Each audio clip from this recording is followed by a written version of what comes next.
Well, I'd always been aware of the dangers, or I thought I was. In fall camp last year, sustained a hit, and it was nothing out of the ordinary for a linebacker, a physical play, and just thought to myself after that, is this the route I'm going to go? How many times am I going to do this? For how long? And what are the real consequences? So it triggered a change in thought for me, and subsequently I did a lot of research and ultimately came to the conclusion that no, it wasn't worth it for me personally. There's a lot of vernacular in football about getting your bell rung or getting dinged, and it was one of those instances.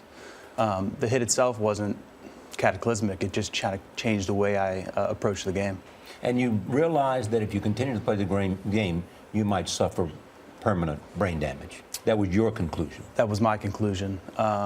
People talk about knowing the risk going in, and I think guys understand, of course, it's not good for you, but I don't think even the top neurologists truly understand the risks and the connections. So that's what I found in my research, and it's just too much unknown for me, and there's been too many tragedies for me to be comfortable playing. Last week I spoke with a neurologist, and we had a good conversation about a lot of things, and then I said, is this a lightning rod issue? Is this going to gain a lot of attention? And he said, no, you'll be at the ticker at the bottom of ESPN one day. Yeah. And it's obviously gone further than that, which wasn't my intent, and I'm not really particularly interested in having in-depth conversations about it.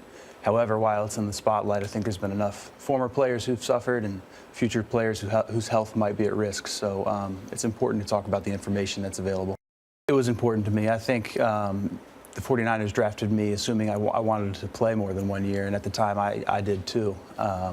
Things changed, and they didn't deserve to be undercut, and I didn't want that to happen. But ultimately, I think my individual health was important. So after the season, I tried to talk to as many people as possible. At the same time, I wanted to let them know before the end of free agency, certainly before the draft, so they could make the arrangements for finding my replacement. And when you told them, what did they say? They were supportive. The organizations have been great. They understand. They asked you if you wanted to meet with someone else, though, didn't they? Yeah, they did, and which I think is good. I think you should talk to as many people as possible.